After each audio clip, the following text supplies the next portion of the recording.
ओम नमो भगवते वासुदेवाय। रसिक जनों को नमस्कार। आशा करता हूं कि आप सभी सुखी और स्वस्थ हैं। स्वागत करता हूं आपका इस श्रीमद् भागवत महापुराण कथा में। आज की चर्चा का विषय रहेगा श्रीमद् भागवत महापुराण के प्रथम स्कंद का 15वां अध्याय अर्थात पंचदश अध्याय। पूर्व के 14 अध्याय पूर्ण हो चुके हैं। उनमें पिछले अध्याय में 14वें अध्याय में हमने युधिष्ठिर जी का अपशकुन आदि को देखना तथा अर्जुन का द्वारका से लौट आना इस विषय पर चर्चा की।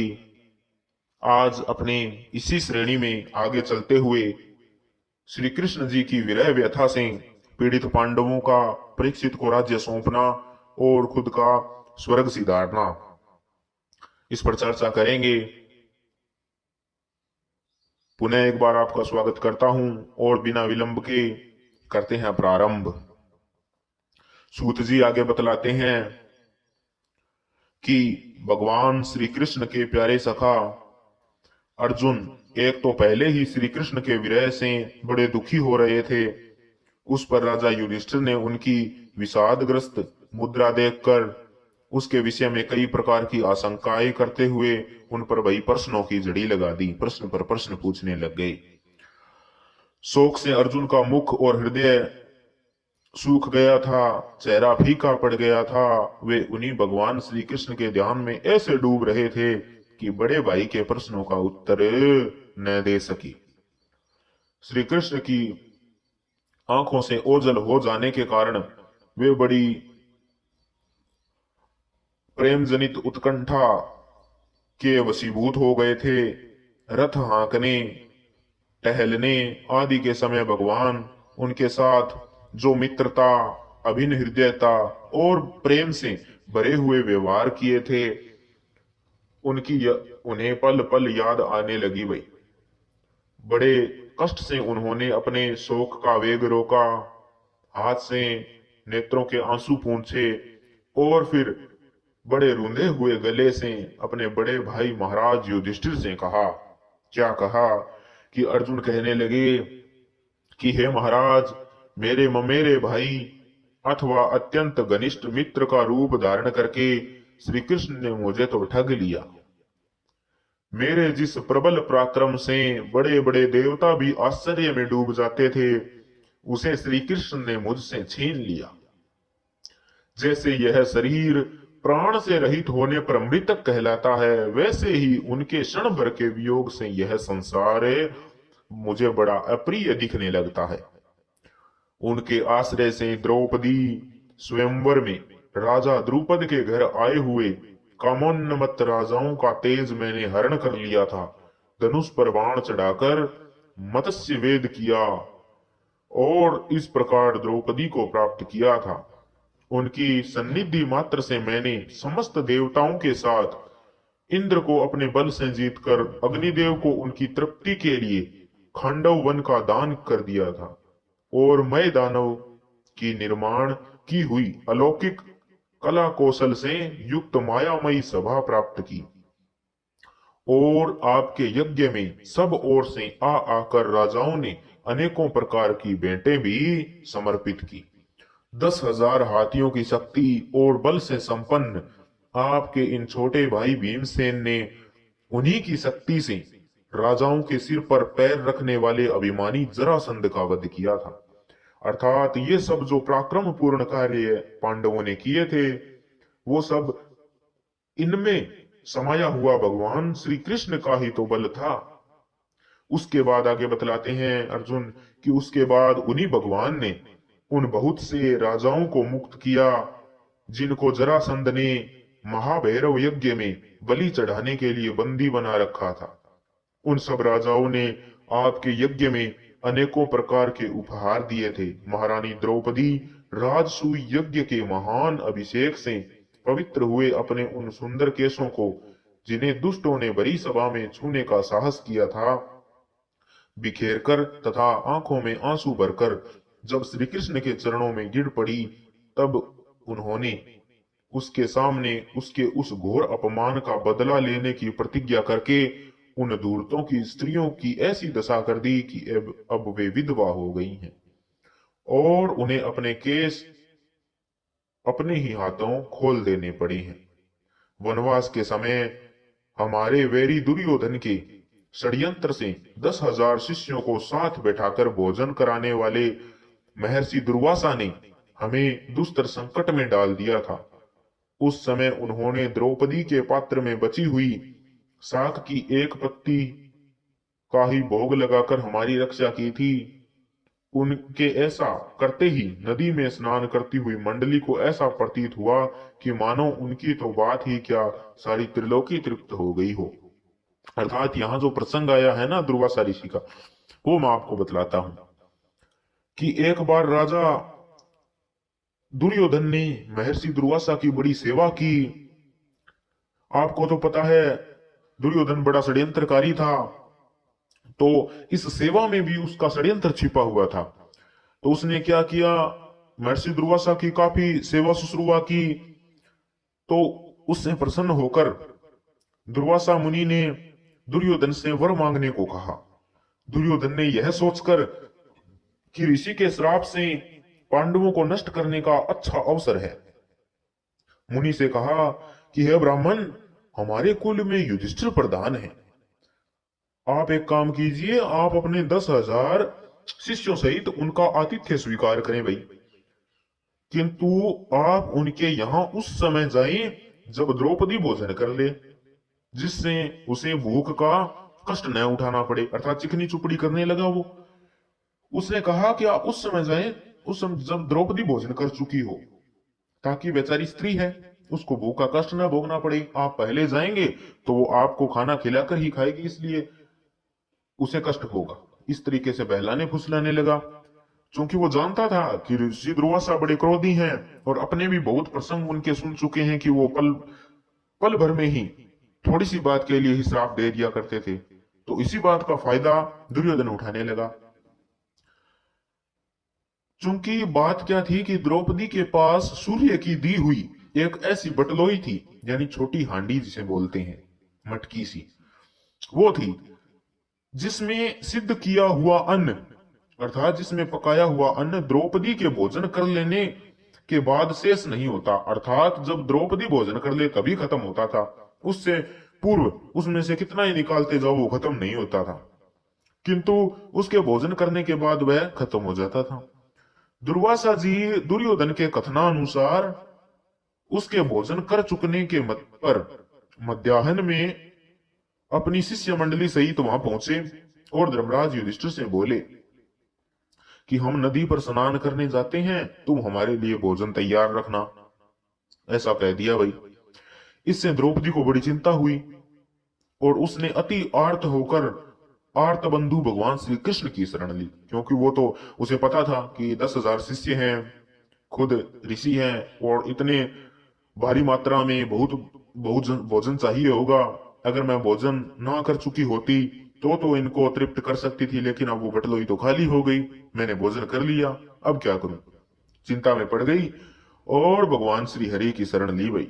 भगवान तुरंत ही अपना विलास भवन छोड़कर द्रौपदी की झोंपड़ी पर आए और उससे बोले कि हे कृष्णे, आज बड़ी भूख लगी है, कुछ खाने को दे दो। द्रौपदी भगवान की इस अनुपम दया से गदगद हो गई और बोली कि प्रभु, मेरा बड़ा भाग्य है कि जो आज विश्वंभर ने मुझसे भोजन मांगा था, परंतु क्या करूं, अब तो कुटी में कुछ भी नहीं। भगवान ने कहा, अच्छा वह पात्र तो लाओ, उसमें कुछ तो होगा, मुझे वो बटलोई लाकर तो दिखाओ, क्या पता कुछ बचा कुचा मिल जाए। द्रौपदी बटलोई ले आई। उसमें कहीं कोई शाक का एक छोटा सा कण लगा हुआ था। विश्वात्मा श्री हरि ने उसी को भोग लगाकर त्रिलोकी को तृप्त कर दिया। अर्थात भगवान श्री हरि की माया से जैसे ही भगवान ने वो कण खाया और खुद तृप्त हो गए। और आपको पता है कि यह संसार उन्हीं का अंश है, वे संसार में समाये हुए हैं और वो संसार है वो भगवान श्री हरि में समाया हुआ है। जब वे खुद ही तृप्त हो गए तो भला संसार और संसार के सभी प्राणियों का तृप्त होना शेष थोड़े नहीं रह गया, सारे के सारे ही तृप्त हो गए। तो हुआ यूं कि भीमसेन ने कहा कि मुनि मंडली को भोजन के लिए बुला लो, किंतु मुनिगण तो पहले ही तृप्त होकर वहां से भाग चुके थे भाई, पेट भर गया उनका। उन्हें ऐसा लगा भी हमारा पेट भर चुका है, भूख है ही नहीं, तो वो पुनः लौट कर ही नहीं आए। तो इस प्रकार उनकी समस्या का समाधान हुआ था। इस प्रकार आज अर्जुन कंटिन्यू अपनी बात बता रहे हैं, उस पर अपने चर्चा करते हैं आगे लगातार।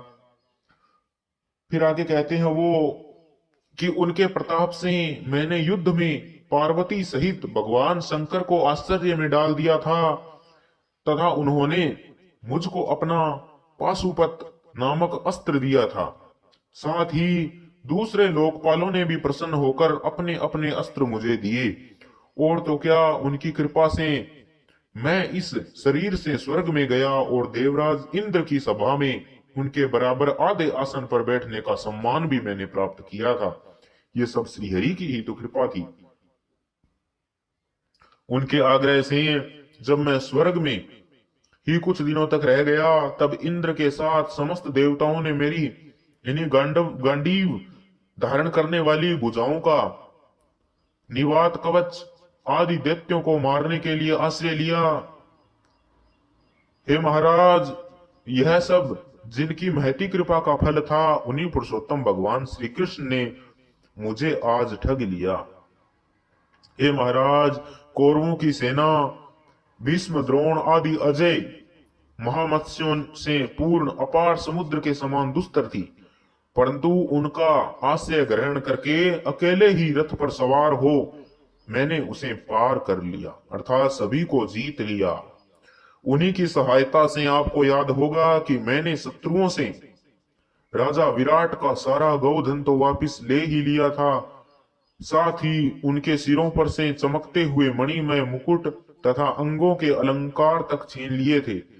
हे भाई जी, कौरवों की सेना भीष्म, कर्ण, द्रोण, शल्य तथा अन्य बड़े बड़े राजाओं और क्षत्रिय वीरों के रथों से जो शोभायमान थी, उसके सामने मेरे आगे आगे चलकर वे अपनी दृष्टि से ही उन महारथी यूथपतियों की आयु, मन, उत्साह और बल को छीन लिया करते थे।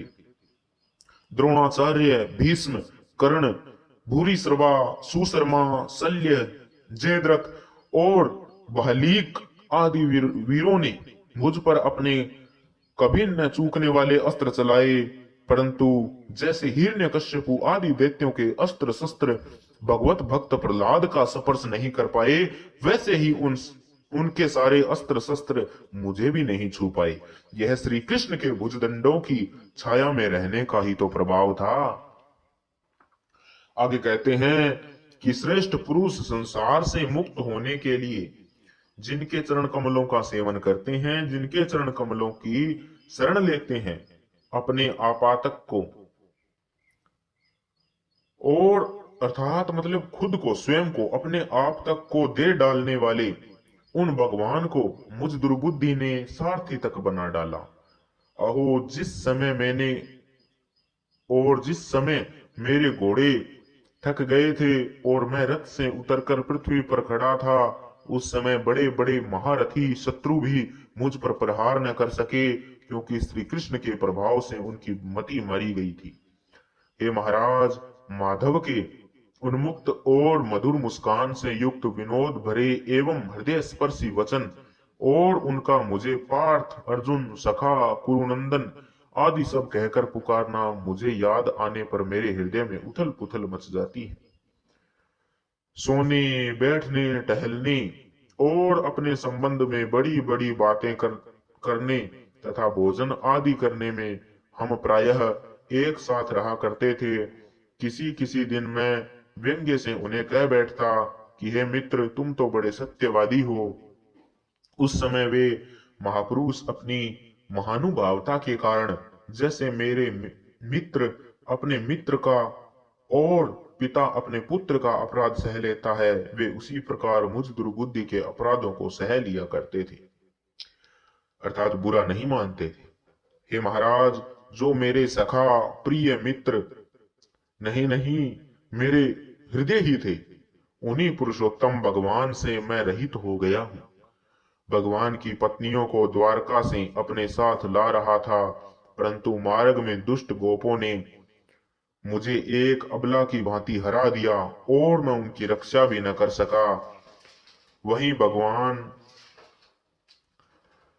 अर्थात ईश्वर की ऐसी माया ही थी, क्योंकि उनसे रहित होने के बाद अर्जुन का सारा बल जाता रहा था, इसीलिए वो हार गया। वही मेरा गांडीव धनुष है, वे ही बाण हैं, वही रथ है, वही घोड़े हैं, और वही मैं रथी अर्जुन हूँ, जिसके सामने बड़े बड़े राजा लोग सिर झुकाया करते थे। श्री कृष्ण के बिना ये सब एक ही क्षण में नहीं के समान सार शून्य हो गए। ठीक उसी तरह जैसे भस्म में डाली हुई आहुति, कपट भरी सेवा और ऊसर में बोया हुआ बीज व्यर्थ हो जाता है। ऊसर अर्थात बंजर भूमि में बोया हुआ बीज, उसी प्रकार सब कुछ मेरा भी व्यर्थ हो गया।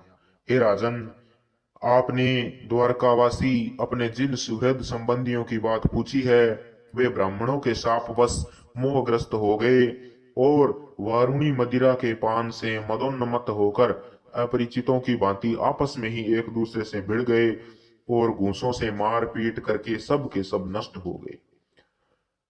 ये जो वारुणी मदिरा आदि पान से मदोन्मत्त होकर उनके नष्ट होने का प्रसंग यहाँ आया है, इसकी अपने आगे जो चर्चा है वो पूरी विस्तार से करेंगे कि किस प्रकार उन्हें साप मिला और वो नष्ट हुए, किस प्रकार ईश्वर की माया से, भगवान श्री कृष्ण की माया से वे प्रभावित हुए, इत्यादि सब का प्रसंग अपने आगे चर्चा में लेंगे। आगे कहते हैं कि उनमें से केवल 4-5 ही बचे थे।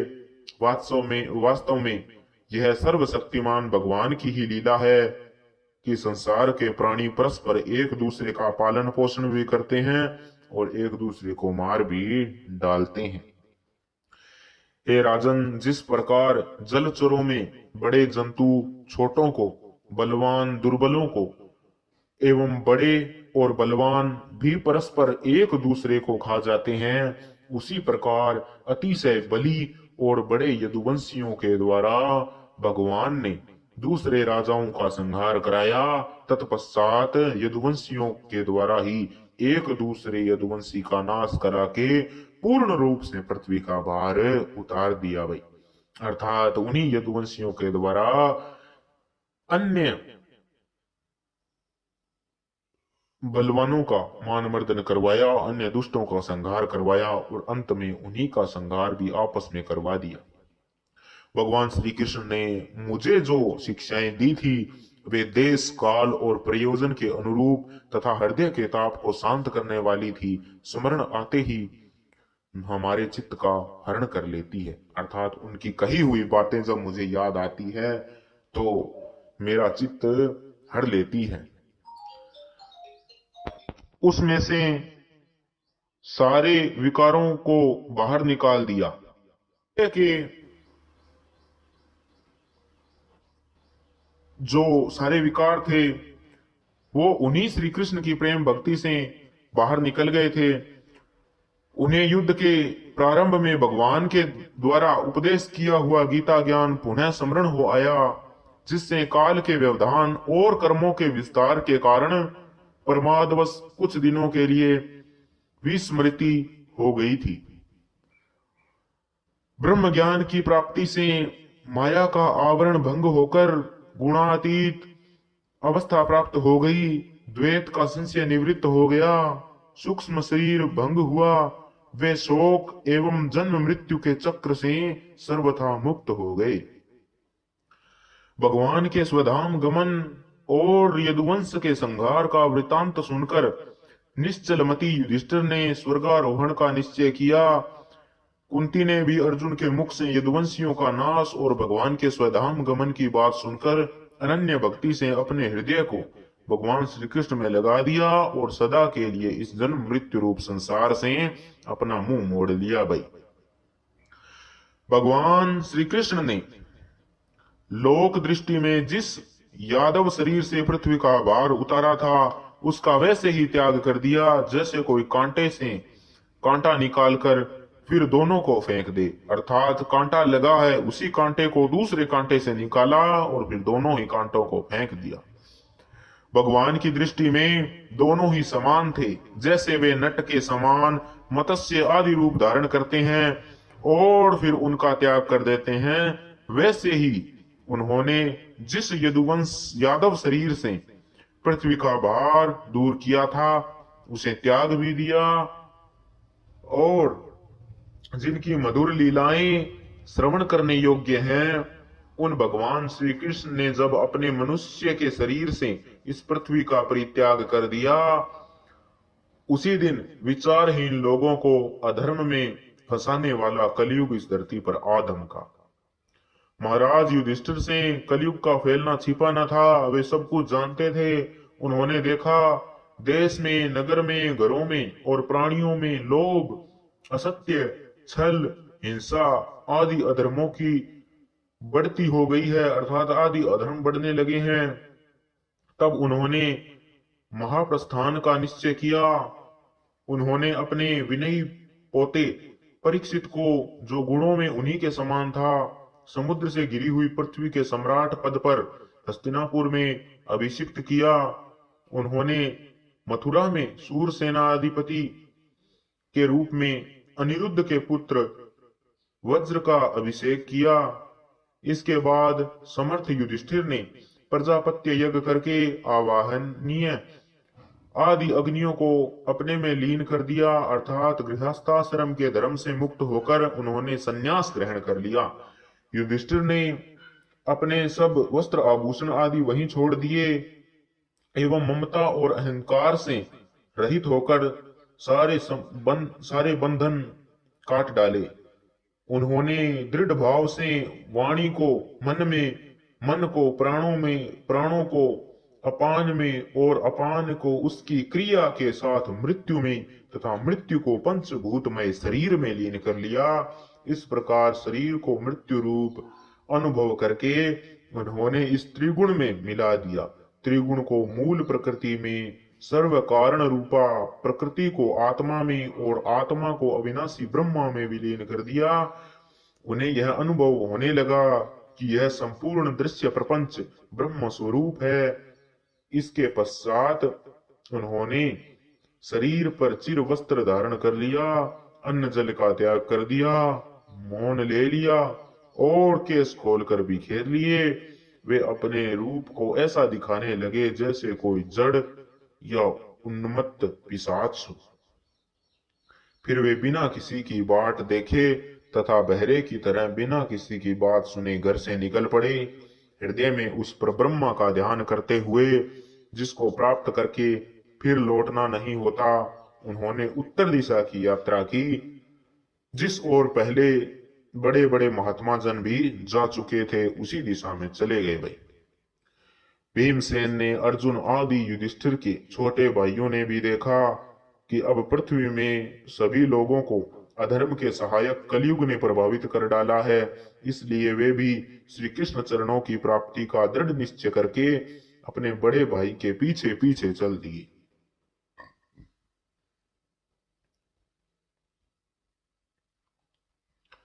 उन्होंने जीवन के सभी लाभ भली भांति प्राप्त कर लिए थे।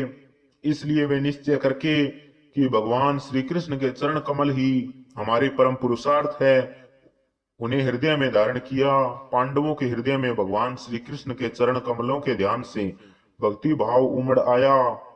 उनकी बुद्धि सर्वथा शुद्ध होकर भगवान श्री कृष्ण के उस सर्व उत्कृष्ट स्वरूप में अनन्य भाव से स्थिर हो गई, जिसमें निष्पाप पुरुष ही स्थिर हो पाते हैं। फलतः उन्होंने अपने विशुद्ध अंतःकरण से स्वयं ही वह गति प्राप्त की जो विषयासक्त दुष्ट मनुष्यों को कभी प्राप्त नहीं हो सकती, अर्थात परम गति प्राप्त की। वही संयमी एवं श्री कृष्ण के प्रेमावेश में मुग्ध भगवन्मय विदुर जी ने भी अपने शरीर को प्रभास क्षेत्र में त्याग दिया। उस समय उन्हें लेने के लिए आए हुए पितरों के साथ वे भी अपने लोक अर्थात यमलोक को चले गए, अर्थात स्वयं धर्मराज ही तो थे, तो यमलोक को तो जाना ही था। द्रौपदी ने देखा कि अब पांडव लोग निरपेक्ष हो गए हैं, तब वे अनन्य प्रेम से भगवान श्री कृष्ण का ही चिंतन करके उन्हें प्राप्त हो गई। भगवान के प्यारे भक्त पांडवों के प्रयाण की इस परम पवित्र और मंगलमय कथा को जो पुरुष श्रद्धा से सुनता है वह निश्चय ही भगवान की भक्ति और मोक्ष प्राप्त करता है। तो इसीलिए मैं ये आशा करता हूं कि आपने इस सारे प्रसंग को, इस अध्याय को बड़े ही मनोयोग से सुना और भगवान की भक्ति रूपी इस भगवत सलीला को आत्मसात करने का भी पूरा पूरा प्रयास करेंगे, ऐसी आशा और उम्मीद के साथ कि आप हमारे इन पवित्र भगवत रूपी प्रयासों को फैलाने में, आगे से आगे प्रसार करने में हमारा सहयोग कर रहे हैं, हमारे साथ जुड़ चुके हैं और अपना प्रेम हमारे साथ प्रकट कर रहे हैं। मैं लेता हूं आपसे विदा। आज की चर्चा में इतना ही। इति श्रीमद्भागवते महापुराणे पारमहंस्यां संहितायां प्रथम स्कंदे पांडव स्वर्गारोहणम नाम 15 अध्याय संपूर्ण। ईश्वर आप सभी का कल्याण करे, इसी आशा और उम्मीद के साथ पुनः कि आप स्वस्थ हैं, सुखी हैं। मैं लेता हूं आपसे विदा। हरि ओम तत्सत।